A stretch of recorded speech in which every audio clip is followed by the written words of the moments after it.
Hello बच्चों, क्या हो रहा है? चलिए हम लोग केमिस्ट्री इंटरमीडिएट केमिस्ट्री का सलूशन पढ़ रहे हैं, बिलियन। आज उसी को आगे बढ़ाते हैं। बिलियन की सांख्यता ज्ञात करने के तरीके देख रहे थे, कई विधियां देखे थे। कौन कौन से देखे थे एक बार थोड़ा हमारे साथ दोहराओ। पहली विधि देखे थे ग्राम प्रति लीटर में सांद्रता, दूसरी देखे थे मोलरता, तीसरी देखे थे नॉर्मलता, नॉर्मलता के बाद देखे थे मोललता, और आज हम लोग पढ़ेंगे मोल प्रभाज। सांख्यता ज्ञात करने की एक विधि है मोल प्रभाज। मोल प्रभाज कहते किसे, पहले कॉपी में नोट करें। मोल प्रभाज क्या होता है? बिलियन में किसी अवयव के मोलों की संख्या तथा संपूर्ण मोलों की संख्या का अनुपात उस अवयव का मोल प्रभाज कहलाता है। ठीक, और किसी भी बिलियन में किसी भी अवयव का मोल प्रभाज सदैव एक से कम होगा, और सभी अवयवों के मोल प्रभाज का योग सदैव एक होता है। यह भी बात याद रखें। अब मान लेते हैं कोई बिलियन है, उसके दो अवयव हैं। ठीक, माना कोई बिलियन है, उसमें दो अवयव हैं, ए एवं बी। मार्कर बदल लेते हैं। माना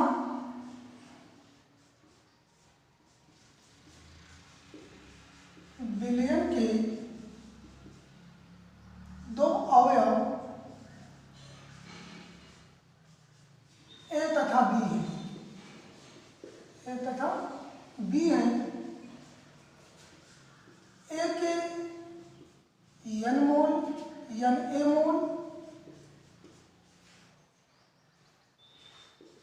एवं बी के n b मोल है। ठीक, तो आप देखिए जो परिभाषा से हम लोग को पता चला क्या होता है। तो देखिए अगर हम कहते हैं ए का मोल प्रभाज, ए का मोल प्रभाज, ए का मोल प्रभाज बराबर क्या होगा? ए का मोल प्रभाज बराबर होगा ए के मोलों की संख्या, ए के मोलों की संख्या बटा क्या होगा? ए तथा ए के मोलों की संख्या, ए के मोलों की संख्या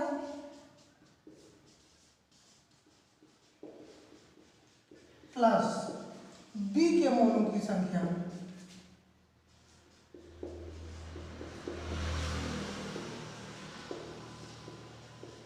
बी के मोलों की संख्या। इसी तरीके से अगर बी का हम मोल प्रभाज निकालें, बी का मोल प्रभाज, बी का मोल प्रभाज क्या होगा? बी के मोलों की संख्या बटा संपूर्ण मोलों की संख्या, अर्थात ए के मोलों की संख्या प्लस बी के मोलों की संख्या। तो बी के मोलों की संख्या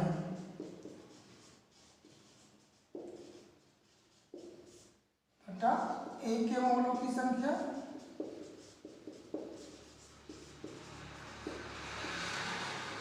प्लस बी के मोलों की संख्या।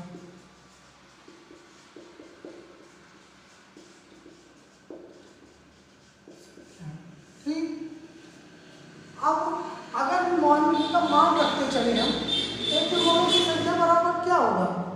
ए के मोलों की संख्या n स्मॉल n और फिर बटा ए के मोलों की संख्या, यानी n a यहाँ पे कर दें, यहाँ n a plus n b, ये हो जाएगा। इसकी जगह पर अगर मान रखेंगे तो हो जाएगा n b बटा n a plus n b। ठीक, अब ए के मोल प्रभाज को हम मोल फ्रैक्शन को ऐसे प्रदर्शित करते हैं, ये ए का मोल प्रभाज हुआ, ये बी का mole प्रभाज, mole fraction of B, ये हो गया।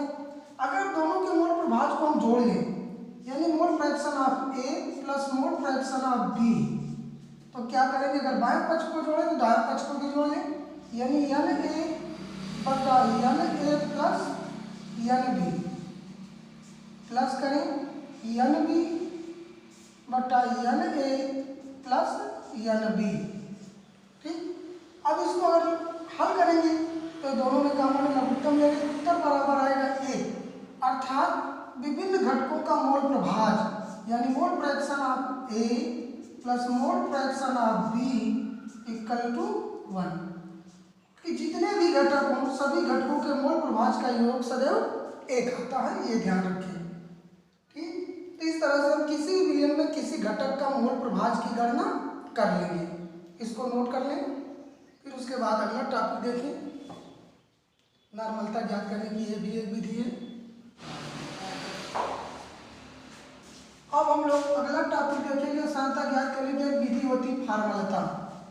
अभी हम लोग जितनी भी सांद्रता ज्ञात करने की विधि देखें, चाहे वो नॉर्मलता रही हो, चाहे वो मोलरता रही हो, चाहे मोलरता रही हो, चाहे मोल प्रभाज रहा हो, सब में मोल की आवश्यकता होती है। और मोल बराबर हम लोग जानते हैं, मोलों की संख्या बराबर होता है पदार्थ की मात्रा बटा अणुभार। लेकिन अब एक चीज बताइए, जैसे ये एक यौगिक है NaCl, ये क्या है? NaCl का अणु तो होता नहीं, ये आणविक यौगिक है। आणविक यौगिकों में अणुभार नहीं होता, इनके मोलों की संख्या हम निकाल नहीं सकते। तो ऐसे विलयन यानी आणविक यौगिकों के विलयन अगर हो तो उन यौगिकों की नॉर्मल उनकी न तो मोलरता ज्ञात कर सकते, ना मोलरता ना मोल प्रभाज। उनकी सांद्रता व्यक्त करने का तरीका क्या? फार्मलता। ठीक, तो आणविक यौगिकों को अब इनका अणुभार तो होता नहीं, तो फिर क्या होता है? जैसे इसमें सोडियम का परमाणु भार 23 और क्लोरीन का परमाणु भार 35.5, तो ये हो गया 58.5। तो ये इसका अणुभार नहीं है, बल्कि इसे क्या कहते हैं? शुद्ध ये ग्राम सूत्र द्रव्यमान होता है, ग्राम सूत्र द्रव्यमान। तो अणुभार न हो कि इनके स्थान पर, अणुभार के स्थान पर होता है ग्राम सूत्र द्रव्यमान। ठीक, तो फार्मलता इसी से बनी है। फार्मलता कहते किसे हैं? कि किसी ताप पर किसी विलयन के 1 लीटर में उपस्थित आयनिक विलेय पदार्थ के ग्राम सूत्र द्रव्यमान की संख्या उस ताप पर विलयन की फार्मलता कहलाती है। इसे यप से प्रदर्शित करते हैं, कैपिटल लेटर का यप। तो आणविक यौगिकों की ज्ञात करने का, आणविक यौगिकों की सांद्रता ज्ञात करने के लिए फार्मलता प्रयोग में लाई जाती है। अब फार्मलता का सूत्र अगर देखें तो फार्मलता बराबर क्या बना? जैसे परिभाषा से फार्मलता बराबर होता है विलेय का ग्राम सूत्र द्रव्यमान, ग्राम सूत्र द्रव्यमान बटा विलयन का आयतन लीटर में, विलयन का आयतन इसमें लीटर में। ठीक, ये तो फार्मलता का सूत्र हो गया। और यह अब क्या है? यदि किसी पदार्थ का, विलेय पदार्थ का हमको आयतन ज्ञात हो, विलेय पदार्थ का ज्ञात हो आयतन, विलेय का सूत्र द्रव्यमान ज्ञात हो और फार्मलता ज्ञात हो, और विलेय पदार्थ का द्रव्यमान ग्राम में दिया हो, तो एक सूत्र होता है विलेय पदार्थ का द्रव्यमान अर्थात W बराबर होता है F इंटू यम पर यहाँ डैश लगा रहे क्योंकि ये सूत्र द्रव्यमान है, इंटू V बटा 1000। ठीक, जहाँ पर क्या है, कौन चीज़ क्या अगर न जानते हो तो नोट करें। W क्या है? विलेय पदार्थ का द्रव्यमान है, विलेय का द्रव्यमान किसमें है? ग्राम में। यह क्या है? फार्मलता है, विलयन की फार्मलता।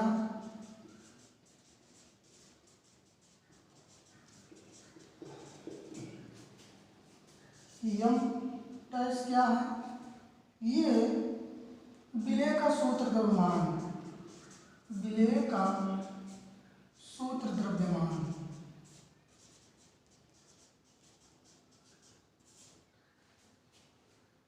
ठीक, और V क्या है? विलयन का आयतन है, विलयन का आयतन। आयतन भी किसमें? घन सेंटीमीटर में। ठीक, तो ये याद रखें फार्मलता और विलेय पदार्थ के द्रव्यमान में संबंध, ये फार्मलता का सूत्र।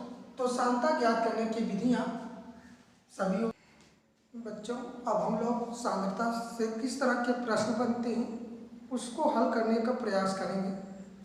तो पहले देखते हैं कि इस चैप्टर से सांद्रता संबंधित प्रश्न कैसे होते हैं, उसको कुछ एग्जाम्पल लेते हैं। पहला एग्जाम्पल है 10 ग्राम कास्टिक सोडा को 500 ग्राम जल में विलय किया गया है, विलयन के मोललता की गणना कीजिए। ठीक, तो ये प्रश्न है।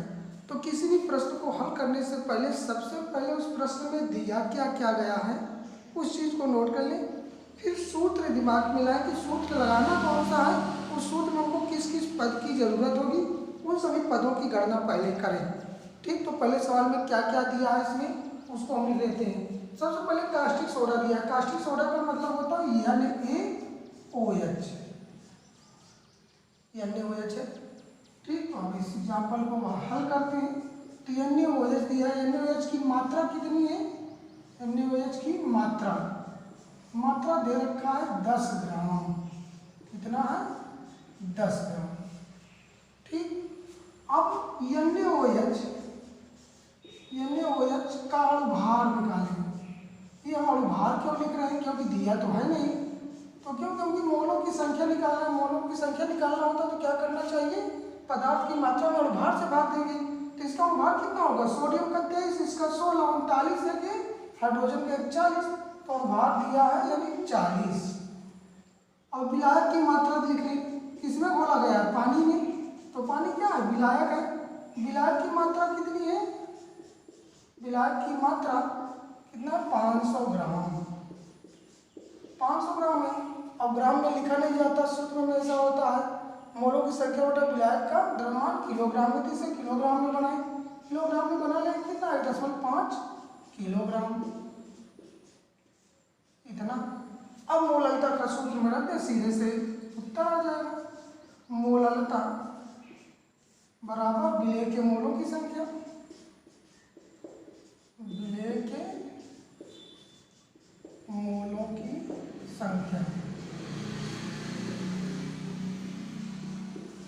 मोलों की संख्या बटा विलायक का द्रव्यमान।